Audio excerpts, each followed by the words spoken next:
नमस्कार, आप देख रहे हैं न्यूज सुपर 7 और मैं हूं आपके साथ सौरभ दुबे। कोरोना काल के बाद बच्चों की चहचहाहट पहली बार हमने देखी जब यहाँ पे EHS स्कूल में सेंस बूथ का ऑर्गेनाइजेशन किया गया और बड़ा अच्छा इवेंट हम ऊपर जाके देखे। हमको भी बुलाया गया, हमारी टीम यहाँ पर पहुंची हुई है और बच्चों की खुशी कोरोना काल के बाद ऑफलाइन पहली बार शायद हमारे कैमरे में कैद हुई। यहाँ आइए, यहाँ पर हमारे साथ मैम है, प्रिंसिपल मैम, हम जरा बातें करते हैं। बहुत बहुत स्वागत है मैम आपका हमारे चैनल पर। धन्यवाद मैम, सबसे पहला तो ये सवाल होगा कि ये जो सेंस बूथ का ऑर्गेनाइजेशन किया जाता है बच्चों के लिए, वो कितना इफेक्टिव हो पाता है छोटे छोटे बच्चों के लिए?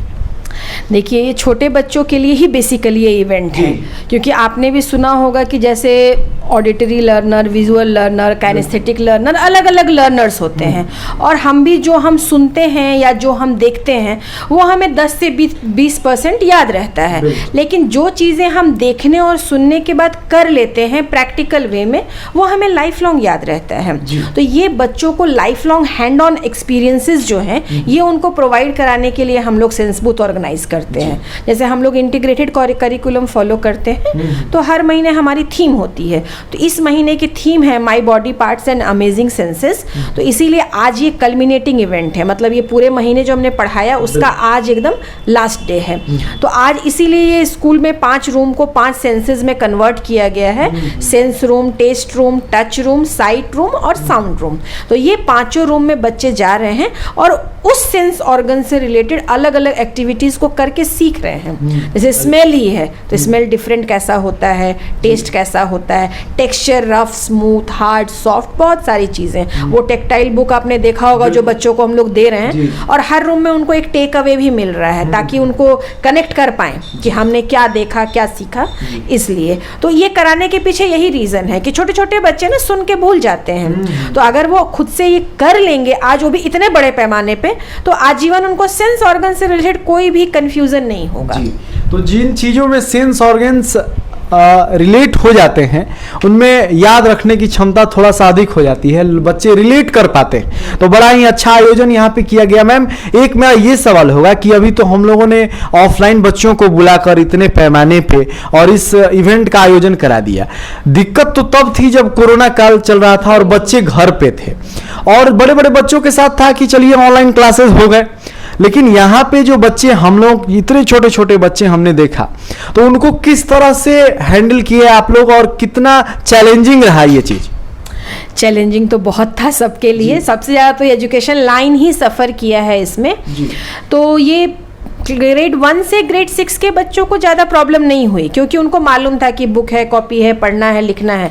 लेकिन ये जो PG जिसमें 2 साल के बच्चे, नर्सरी 3 साल के बच्चे, तो ये जो 2 साल से 5 साल वाले बच्चे हैं, PG, नर्सरी, जूनियर KG और सीनियर KG, इन चारों क्लासेस में बच्चों को बहुत मुश्किल का सामना करना पड़ा। लेकिन मैं इक्वली अपने पेरेंट्स को बहुत अप्रिशिएट करूँगी कि उन लोगों ने भी इक्वली हम लोगों के साथ बहुत ज़्यादा कोऑपरेट किया है। हम लोग छोटे PG का तो नहीं करा पा रहे थे, उनको हम लोग वीडियोज़ बनाकर भेजते थे। टीचर्स जैसे यूट्यूब पे बच्चे वीडियो देखते हैं तो उनको बड़ा अच्छा लगता है, तो हम लोग भी वैसा ही वीडियो बनाकर हर सब्जेक्ट का, हर कॉन्सेप्ट का, जैसे मैंने बताया कि हर महीने थीम होती है, तो हर थीम का अलग अलग वीडियोस उनको और स्टडी मटेरियल ऑनलाइन भेज रहे थे। जो पेरेंट्स करवा पा रहे थे वो करवा रहे थे, जो नहीं करवा पा रहे थे उनके साथ थोड़ा सा दिक्कत हो रहा था, लेकिन फिर भी ज़्यादातर पेरेंट्स ने करवाया। और ये nursery to senior KG classes करवा रहे थे, लेकिन पेरेंट्स को साथ में बैठना पड़ रहा था, क्योंकि देखिए छोटे बच्चे, हमारे यहाँ ये जो क्लास साइज है 1:6 का रेशियो है, एक टीचर के साथ 6 बच्चे, तो ऑब्वियसली उनको पर्सनल असिस्टेंस की ज़रूरत है। उनको हाथ पकड़ के लिखवाना, उनको सिखाना, समझाना, क्या बोलना है, कब बोलना है, कैसे बोलना है, सिमिलरली क्या लिखना है, जो हम सुन रहे हैं, टीचर पढ़ा रही हो, क्यों पढ़ रहे हैं। तो कई चीज़ें ऐसी प्रैक्टिकल है जो ऑनलाइन संभव नहीं हो पा रही थी, लेकिन फिर भी अगर ऑनलाइन क्लासेस नहीं करवाई जाती तो पूरा डिस्कनेक्ट हो जाते बच्चे, तो फिर वो टीचर, बच्चा, स्कूल, पढ़ाई, बुक, कॉपी कुछ भी नहीं हो पाता। इसलिए हम लोगों ने ऑनलाइन क्लासेस पूरा कंटिन्यू 1 अप्रैल से ही शुरू करवा दी थी और बच्चे कनेक्टेड थे। और जो बच्चे ऑनलाइन क्लास किए हैं और जो नहीं किए हैं, दोनों में बहुत डिफरेंसेस है। हम ये सोच रहे थे कि छोटे बच्चे हैं, नहीं कर पाएंगे। इवन हम जैसे कई लोगों को भी ये वेबएक्स कुछ नहीं आता था, लेकिन हम लोगों ने सीखा कि कैसे करना है, जूम पे कैसे क्लास करते हैं, फिर जूम बंद हुआ तो वेबएक्स पे कैसे करते हैं। तो ये हम लोग भी सीखे, बच्चों ने भी सीखा, इक्वली पेरेंट्स ने भी कोऑपरेट किया। तो ये तीनों लोगों के सामंजस्य से ही ये चल पाया और इतना फिर ये आगे बढ़ पाया है। तो लेकिन डिफरेंसेस हैं, जो बच्चे कनेक्टेड थे और जो बच्चे नहीं कनेक्टेड थे उनमें एक गैप है। लेकिन ये जो अभी 2 महीने से बच्चे आ रहे हैं और हमें जो उनके साथ अभी ये टाइम मिला है, उस टाइम पे हम लोग कोशिश कर रहे हैं कि इस गैप को जितना ब्रिज आउट कर सकें, जितना कम किया जा सके वो कम करने की कोशिश कर रहे हैं। तो मैम उस गैप को भरने के लिए क्या क्या किया जा रहा है अभी? उस गैप को भरने के लिए ये अप्रैल से लेकर अगस्त तक का जो भी सिलेबस था उसको एक क्रैश कोर्स जैसे हम लोग करते हैं ना कि 45 डेज का, 30 डेज का, तो वैसा हम लोगों ने 42 डेज का उनका एक प्लान किया पूरा। जब ये हुआ कि 16 अगस्त से स्कूल रीओपन होगा तो 1 हफ्ते तक सारे टीचर्स हम लोग स्कूल आकर उसकी पूरी प्लानिंग किए कि जिन बच्चों ने ऑनलाइन क्लास किया उनका तो ठीक है, लेकिन जो नहीं किए हैं उनको कैसे कंप्लीट कराना है। तो एक रिवीजन में जो चीज़ें हम 5 बार कराते थे उसको 2 बार कराएंगे। ये कराकर हम लोगों ने उन लोगों का एक स्टडी मटेरियल रेडी कराया कि वो सिलेबस को उनको समझाया जा सके। एटलीस्ट ओरल पार्ट तो हम लोग ज़रूर करा लें, रिटन पार्ट का जहाँ तक बात था वो उनको प्रैक्टिस अभी चल रहा है, वो थोड़ा अभी टाइम लगेगा। जी मैम, मेरा एक और सवाल रहेगा आपसे, जो कि हम घूम रहे थे पूरे कैंपस में तो एक बड़ा अच्छा इंग्लिश स्पीकिंग इन्वायरमेंट हमको देखने को मिला, क्योंकि जो छोटे छोटे बच्चे हैं और जब छोटे बच्चे इंग्लिश और हिंदी विशुद्ध बोलते हैं तो बड़ा अच्छा लगता है सुनने में। हम बच्चों से भी बात किए, मतलब they are very confident in English speaking. तो मैम ये सब कैसे कर पाएं, क्योंकि जो छोटे छोटे बच्चे होते हैं उनको ग्रूम करना बड़ा कठिन होता है, क्योंकि उनकी चित्त का जो चंचलता होता है ये कभी इधर कभी उधर स्थिर नहीं हो पाते हैं। हम लोग बड़े बच्चे हैं तो सीखने के लिए चलिए स्थिर हो गए, कंसंट्रेट किए, सीख गए, लेकिन इन बच्चों में इस तरह की क्वालिटीज किस तरह से डेवलप की गई? बिल्कुल कठिन नहीं है जी। जैसे कुम्हार को पता है कि मुझे मिट्टी को क्या शेप देना है, जी। वैसे हमें पता होता है इनिशियली कि हमें, ये मेरा बच्चा है, ये आज अगर पीजी में आया है तो जब ये सीनियर केजी का 4 साल कंप्लीट करके क्लास 1 में जाएगा तो उसको मुझे कितना तैयार करना है और कैसे तैयार करना है, तो ये हमें पहले से पता होता है। तो वो हर क्लास का अपना, जैसे पीजी में बच्चा है वो इंग्लिश समझना शुरू कर देता है। देखिए बच्चा के लिए आप, ये पेन है, अब उसको कुछ नहीं पता है कि ये क्या है, इसे लिखते हैं उसको ये पता है, तो आप इसको पेन बोलें या कलम बोलें, उसको पहली बार आप जो बताएंगे वही समझ में आएगा। तो ऐसा नहीं है कि इंग्लिश उनके लिए कोई डिफ़िकल्ट लैंग्वेज है, बस हमें उसको उनके दिनचर्या में उसको शामिल कर देना है।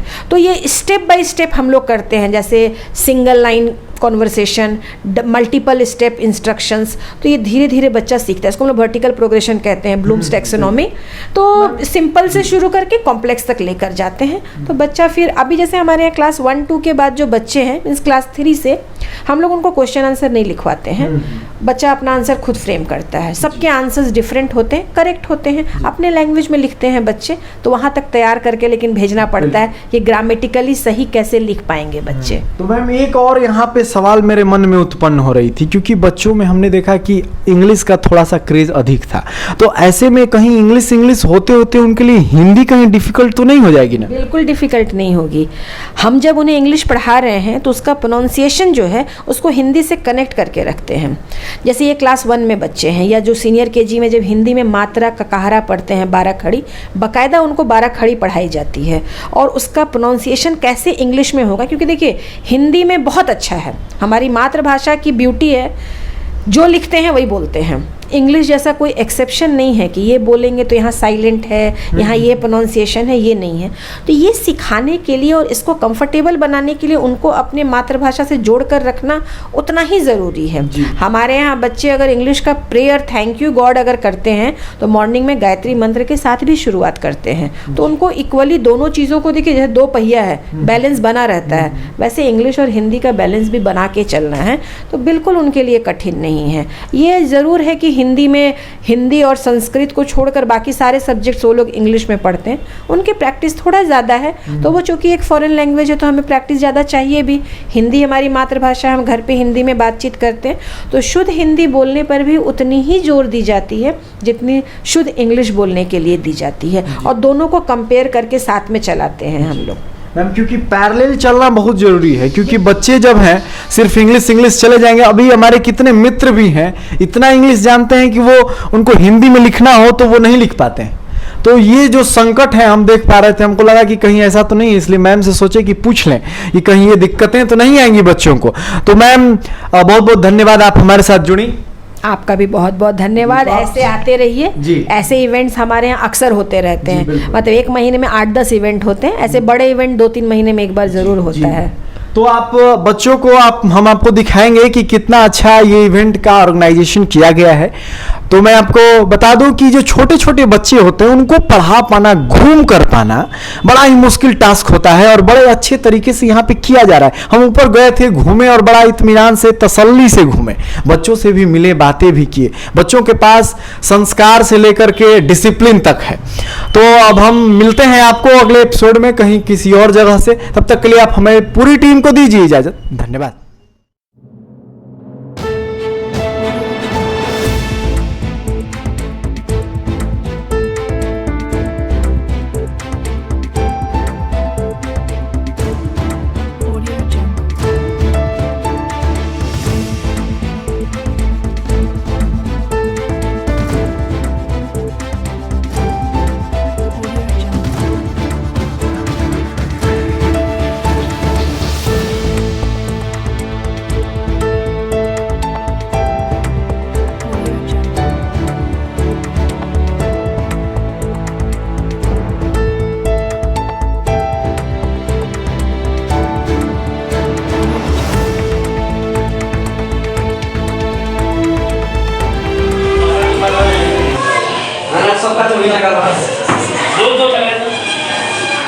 I have a big mouth. I live in water and land both. I can eat everything. What am I? Name the animal. Yes. Which animal is this? I can live on land and water both. मैं पानी में भी रह सकता हूँ और जमीन पर भी, और मैं कुछ भी खा जाता हूँ। I have a very big mouth and a large teeth. What am I? Tell me. No. Crocodile. Very good. Crocodile. Look at your. I have a big trunk and I can pick up anything with the help of my trunk, and very big ears to hear. I have a big trunk. सूंड है मेरे पास। मेरे पास बहुत बड़ी सूंड है। Who am I? Elephant. Good. Who am I? No. मैं stable में रहता हूँ। लोग मेरा इस्तेमाल करते हैं सामान उठाने में। Who am I? Heart.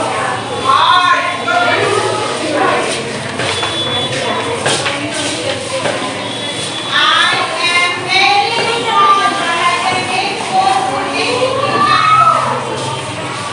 Who am I?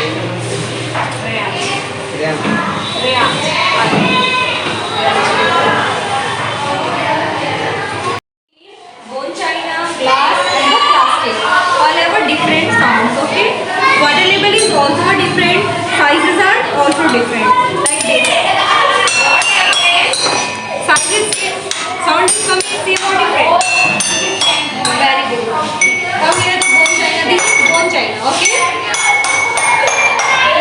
Due to the water level. This is the higher water level, some little bit and very little bit, okay? This is depend on the water level, okay? Come here. This is the glass. They all are glasses, but sound is coming different due to the water level. I just draw this. Different. Yeah, very good. Come here. This is the plastic, okay? This is the plastic. No more plastic have a sound, but not loud sound, okay? Plastic have a not loud sound, okay? Come here.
Audio Jungle.